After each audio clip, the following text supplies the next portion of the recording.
All right, so moving on to our film of the episode. Okay, we're at a half an hour. That's pretty good. Not might not be as long as I think, but this might be a little bit of a lengthy topic because I want to talk about it for a lot because it's something that I was heavily anticipating from 2020, and it was probably my number one anticipated film of the year.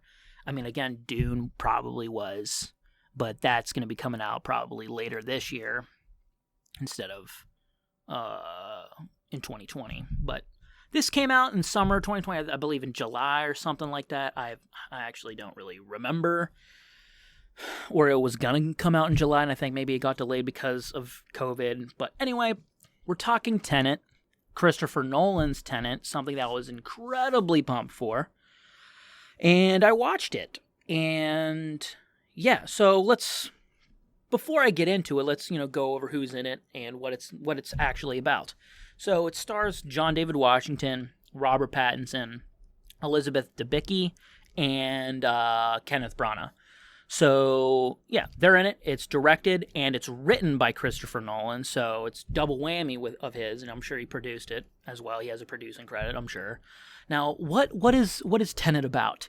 What really is Tenet about? That's the big question that a lot of people have before they go into it, and honestly, kind of after they watch it. So I'm just gonna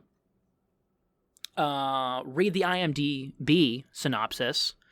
Only with let me start over because I clearly can't read.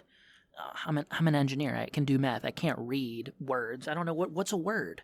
Anyway, so armed only with one word, Tenet, and fighting for the survival of the entire world, a protagonist journeys through a twilight world of international espionage on a mission that will unfold in something beyond real time.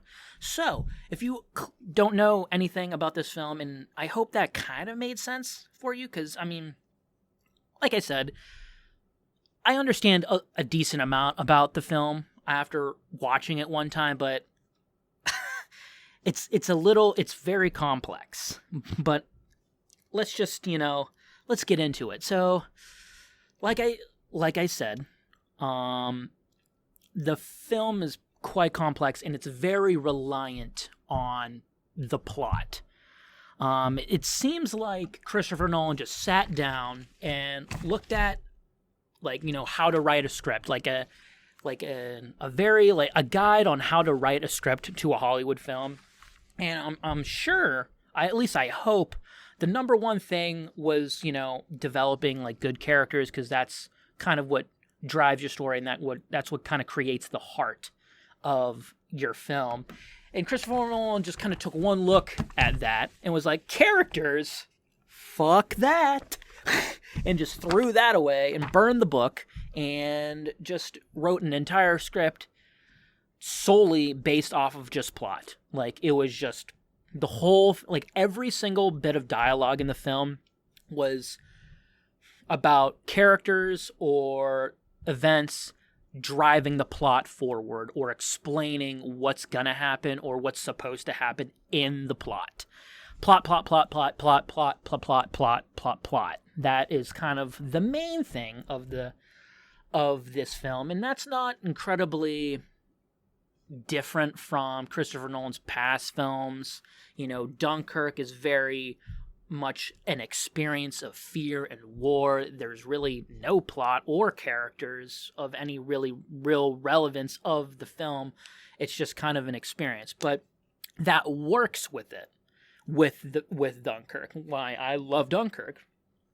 Inception, it's very plot heavy, but there's an emotional heart to our main character, Cobb, that specifies his motivations for, completing his objective or the said plot. So Interstellar, I mean, there's themes that kind of drive with the plot forward. But this one, I was really failing to see the emotional heart of, the film. I mean, it's probably Elizabeth Debicki's character and John David Washington's character, whose name is just protagonist. That's how much Christopher Nolan really cares about the characters. I mean, he doesn't even name John David Washington's character, which I think is kind of hilarious.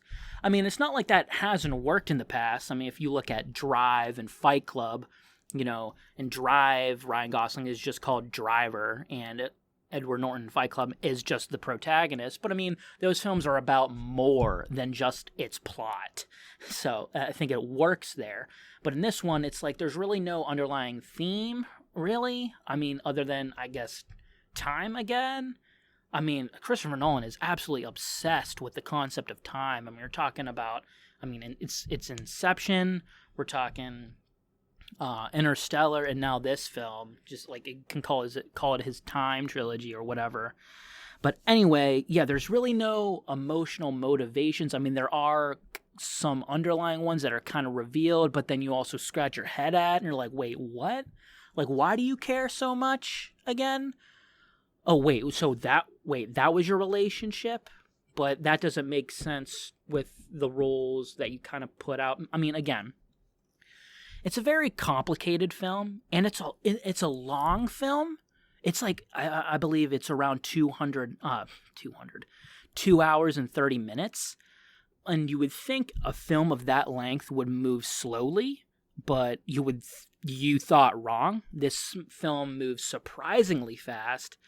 More than one occasion, I was like 5 steps behind the film when it's explaining important things, and like some things that are being explained or like being explained to you through its exposition drivers, which are its characters.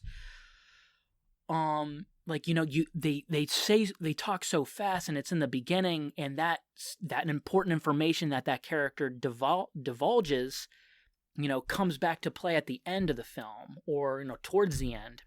And you're like, oh, wait, I completely missed that in the beginning. So how the hell am I supposed to follow what's happening now? It's an incredibly hard film to follow. And I'm a very active film watcher. You know, I don't do anything else when I'm watching a film that I haven't seen before. You know, I'm not eating. I'm not on my phone. I'm not talking to anyone. I prefer watching films by myself, and I'm just engaged. And I was fully engaged in this film, and I still really was struggling to follow it. I mean, like, I pretty much got Inception like the first or the second time I watched it. You know, I got Memento the second or third time I watched it. I mean, again, if I watch this film again, second, third, maybe even fourth time, I would make sense of it a lot more.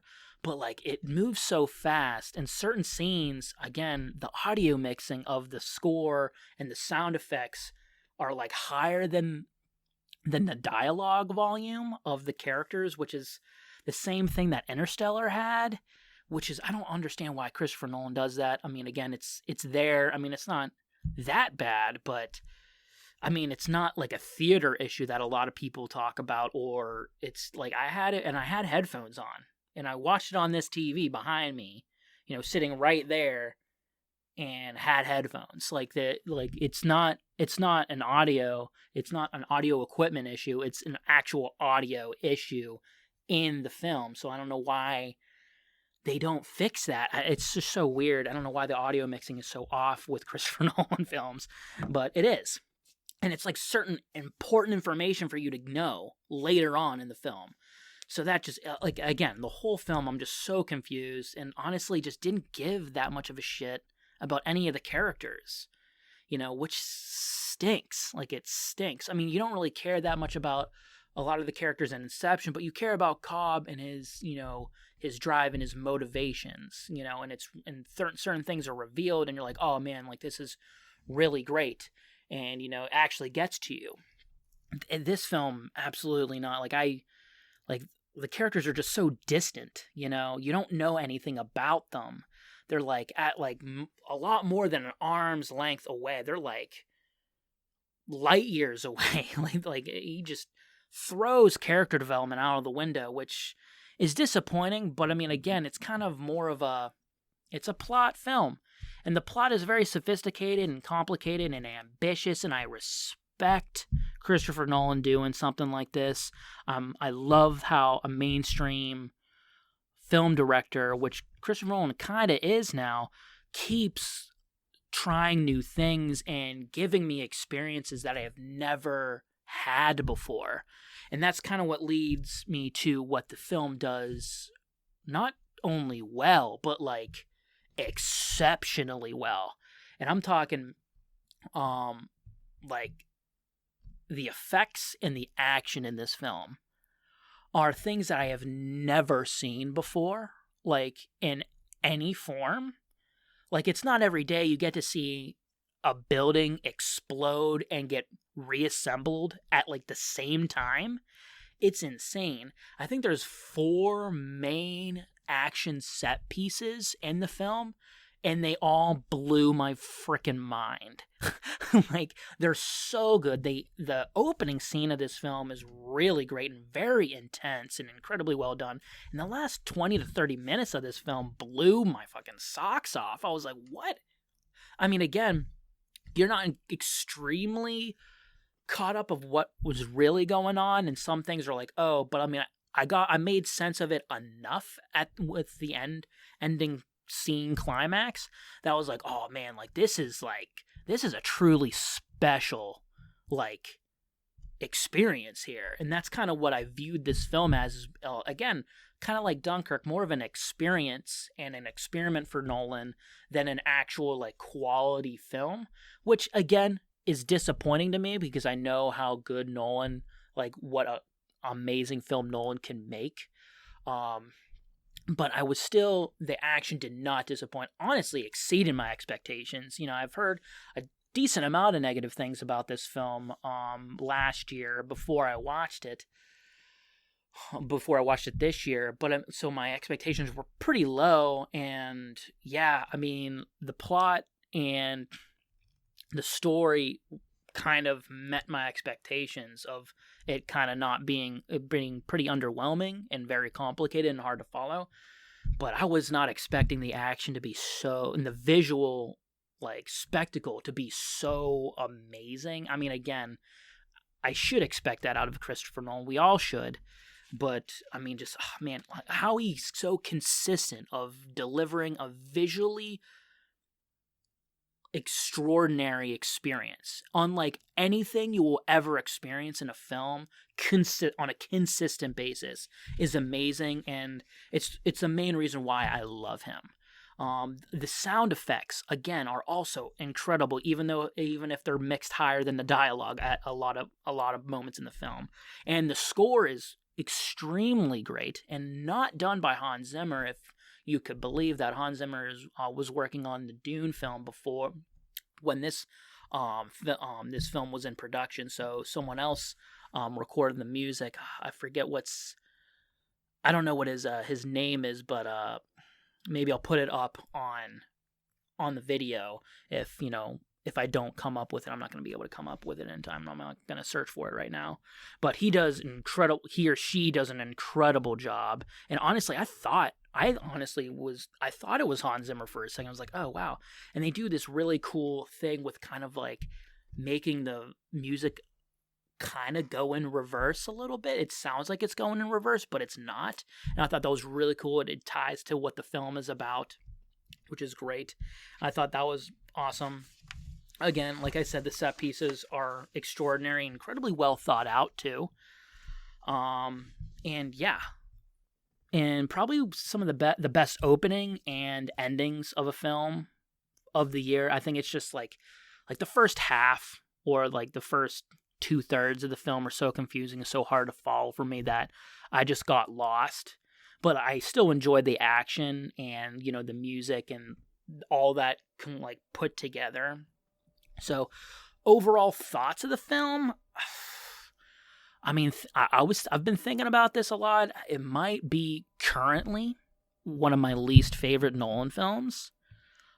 Strictly just because of the story and the characters, like just not even really being significant at all, and it being really hard to follow. It kind of let me down in that regard. But I feel like maybe if I watch it more and more, I'll get more and I'll understand more, and I'll probably will the film will grow on me.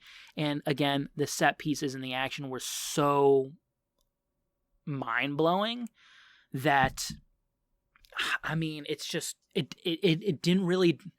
It disappointed me and it didn't disappoint me at the same time. This was a very unique experience for me. I mean, maybe it's because I'm a Christopher Nolan fanboy or something.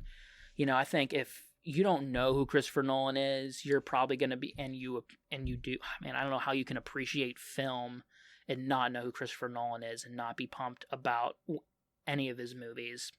But I mean, like, if you love film and you're not really familiar with Christopher Nolan, you'll probably watch this film and be like, that kind of sucked, but the visuals were really cool.